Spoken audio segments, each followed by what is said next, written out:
অন্তর্বর্তী সরকারের দুই উপদেষ্টার পদত্যাগ দাবি। আইন উপদেষ্টার বাসভবনে মিলল ড্রোন, নিরাপত্তা জোরদার। দুই উপদেষ্টার এপিএসপিওর দুর্নীতির খোঁজে গোয়েন্দা কার্যক্রম শুরু।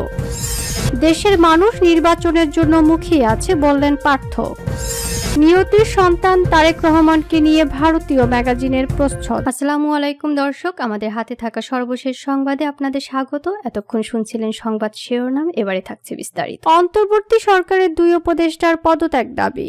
অন্তর্বর্তী সরকারের উপদেষ্টা আসিফ মাহমুদ সজীব ভুঁইয়া ও উপদেষ্টা নূরজাহান বেগমের পদত্যাগ দাবি করেছে বৈষম্য বিরোধী কর্মচারী ঐক্য ফোরাম। আজ রবিবার গণমাধ্যমে পাঠানো এক বিবৃতিতে এ দাবি জানিয়েছে তারা। বিবৃতিতে ওই দুই উপদেষ্টার এপিএসপিওকে অব্যাহতি দেওয়ায় অন্তর্বর্তী সরকারকে ধন্যবাদ জানিয়েছে বৈষম্য বিরোধী কর্মচারী ঐক্য ফোরাম। বিবৃতিতে বলা হয়েছে, গণমাধ্যমে প্রকাশিত তথ্য মতে মোয়াজ্জেম হোসেন তদবির বাণিজ্য করে 400 কোটি টাকা অর্জন করেছেন। একই অভিযোগ স্বাস্থ্য উপদেষ্টার ব্যক্তিগত কর্মকর্তা তুহিন ফারাবী ও ডাক্তার মাহমুদুল হাসানের বিরুদ্ধে, কিন্তু ডাক্তার মাহমুদুল হাসানকে এখনো অপসারণ করা হয়নি। সংগঠনটি বলছে, নৈতিক দায়বদ্ধতা নিশ্চিত করা এবং জনমনের স্বচ্ছতা ফিরিয়ে আনতে উপদেষ্টা আসিফ মাহমুদ সজীব ভুঁইয়া ও নূরজাহান বেগমের পদত্যাগ প্রয়োজন। একই সঙ্গে দুর্নীতিতে জড়িত কর্মকর্তাদের বিরুদ্ধে কঠোর ব্যবস্থা গ্রহণের জন্য সরকারের প্রতি আহ্বান জানানো হয়েছে। এদিকে আজ রবিবার উপদেষ্টাদের এপিএসপিও দুর্নীতি অনুসন্ধান শুরু করার দাবি নিয়ে দুদকে আসে যুব অধিকার পরিষদ। মার্চ টু দুদক কর্মসূচি নিয়ে জাতীয় প্রেস ক্লাব থেকে সংগঠনের নেতাকর্মী দুদকে আসেন। পরে দলটির পক্ষ থেকে একটি প্রতিনিধি দল দুদকে স্মারকলিপি জমা দেয়। রবিবার দুপুরে এক প্রেস ব্রিফিংয়ে সাংবাদিকদের প্রশ্নের জবাবে দুদক মহাপরিচালক বলেছেন, এই দুই উপদেষ্টার এপিএসপিওর দুর্নীতি আমাদের নজরে এসেছে। আমরা বিষয়টি নিয়ে কাজ করছি। আমাদের গোয়েন্দা ইউনিট এ সংক্রান্ত কার্যক্রম পরিচালনা করছে। এ বিষয়ে অগ্রগতি শিগগিরই জানতে পারবেন। এ বিষয়ে দুদক আইন ও বিধিমালা অনুযায়ী যে ধরনের কার্যক্রম গ্রহণ করতে হয় সেটি করা হবে বলে জানিয়েছেন মহাপরিচালক। আইন উপদেষ্টার বাসভবনে মিলল ড্রোন, নিরাপত্তা জোরদার। অন্তর্বর্তী সরকারের আইন উপদেষ্টা অধ্যাপক ডক্টর আসিফ নজরুলের সরকারি বাসভবনে একটি ড্রোন পাওয়া গেছে। বিষয়টি সন্দেহজনক হওয়ায় উদ্ধার হওয়া ড্রোনটি ফরেনসিক ল্যাবে পাঠানো হয়েছে। শনিবার 26 এপ্রিল সকালে এ ঘটনা ঘটে।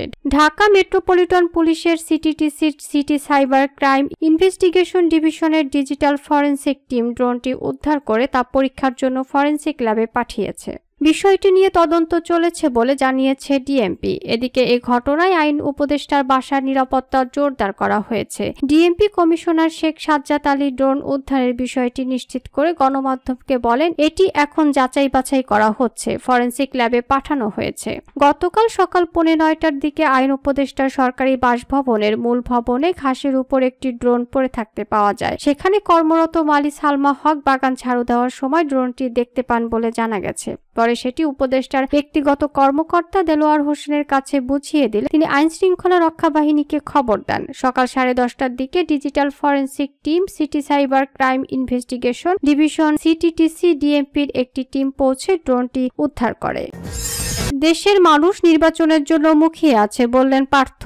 দেশের মানুষ নির্বাচনের জন্য মুখিয়ে আছে বলে মন্তব্য করে বাংলাদেশ জাতীয় পার্টির বিজেপি চেয়ারম্যান আন্তালিব রহমান পার্থ বলেছেন, দ্রুত নির্বাচনী রোডম্যাপ ঘোষণা করা উচিত। রোববার 27 এপ্রিল বিএনপি চেয়ারপারসনের গুলশান কার্যালয়ে দলটির লিয়াজোগ কমিটির বৈঠক শেষে তিনি এ মন্তব্য করেন। অন্তর্বর্তী সরকার দেশকে অনিশ্চয়তার দিকে ঠেলে দিতে পারে না উল্লেখ করে আন্তালিব রহমান পার্থ বলেন, সংস্কারের জন্য নির্বাচনের কালক্ষেপণ করবেন না। ডিসেম্বরের আগে নির্বাচন আয়োজন সম্ভব। আন্তালিব রহমান পার্থ বলেন, আমরা বিশ্বাস করি এই সরকার আমাদের সরকার, এই সরকার আমাদের আন্দোলনের সরকার, এই সরকার ছাত্র জনতার আন্দোলনের সরকার, এই সরকার জনগণের সরকার, কিন্তু জনগণের ভোটের মাধ্যমে নয়। এই সরকারের পাশে আমরা ছিলাম, আগামীতেও থাকব এবং আমরা 7 আগস্ট থেকে আজকে পর্যন্ত বলে আসছি, আপনারা একটা নির্বাচনের রোডম্যাপ দেন। নির্বাচন অত্যন্ত গুরুত্বপূর্ণ।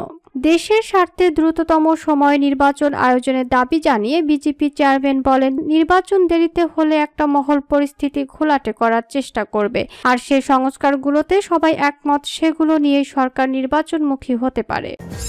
নিয়তির সন্তান তারেক রহমানকে নিয়ে ভারতীয় ম্যাগাজিনের প্রচ্ছদ। ভারতীয় সাপ্তাহিক দ্য উইক চলতি সংখ্যায় বাংলাদেশ জাতীয়তাবাদী দলের বিএনপি ভারপ্রাপ্ত চেয়ারম্যান তারেক রহমানকে নিয়ে একটি কাভার স্টোরি করেছে, যার শিরোনাম ডেস্টিনিজ চাইল্ড বা নিয়তির সন্তান। দ্য উইক ম্যাগাজিনে নয়াদিল্লি ব্যুরো চিফ নম্রতা বিজি আহুজার লেখা ওই শীর্ষ প্রতিবেদনের শিরোনাম ঢাকায় সরকার পরিবর্তন তারেক রহমানের প্রত্যাবর্তনের আশাকে আরো উজ্জীবিত করেছে। ওই প্রতিবেদনে বলা হয়, ঢাকায় সরকার পরিবর্তন তারেক রহমানের প্রত্যাবর্তনের আশা আরো জোরালো করে তুলেছে।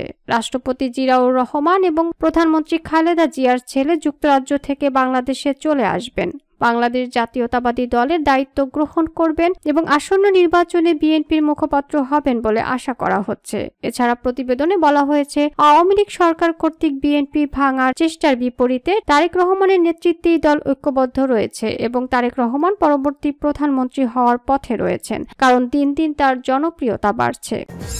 দুই উপদেষ্টার এপিএসপিওর দুর্নীতির খোঁজে গোয়েন্দা কার্যক্রম শুরু। সম্প্রতি দুর্নীতির অভিযোগে অব্যাহতি পাওয়া উপদেষ্টা আসিফ মাহমুদ সজীব ভুঁইয়ার সহকারী একান্ত সচিব মোহাম্মদ মোয়াজ্জেম হোসেন এবং উপদেষ্টা নূরজাহান বেগমের ব্যক্তিগত কর্মকর্তা ছাত্র প্রতিনিধি তুহিন ফারাবীর বিরুদ্ধে দুর্নীতির অভিযোগ দুদকের নজরে এসেছে। তাদের বিরুদ্ধে গোয়েন্দা কার্যক্রম শুরু করার কথা জানিয়েছেন দুদকের মহাপরিচালক মোহাম্মদ আক্তার হোসেন। দুদক মহাপরিচালক বলেন, দুজন উপদেষ্টার এপিএসপিও যাদের কথা আপনারা বলেছেন সে বিষয়ে দুদক আইন ও বিধিমালা অনুযায়ী যে ধরনের কার্যক্রম গ্রহণ করতে হয় সেটি আমরা করব। এর আগে সকালে উপদেষ্টাদের এপিএস ও পিওর দুর্নীতি অনুসন্ধান শুরু করার দাবি নিয়ে দুদকে আসে যুব অধিকার পরিষদ। মার্চ টু দুদক কর্মসূচি নিয়ে জাতীয় প্রেস ক্লাব থেকে সংগঠনের নেতাকর্মী দুদকে আসেন। পরে দলটির পক্ষ থেকে একটি প্রতিনিধি দল দুদকের স্মারকলিপি জমা দেয়। এ বিষয়ে দুদক মহাপরিচালক বলেন, এটি আমাদের নজরে এসেছে, আমরা এ বিষয়ে কাজ করছি। দুদক এই জাতীয় যে কোনো অভিযোগের বিষয়ে অত্যন্ত সচেতন, আমরা এই নিয়ে কাজ করছি।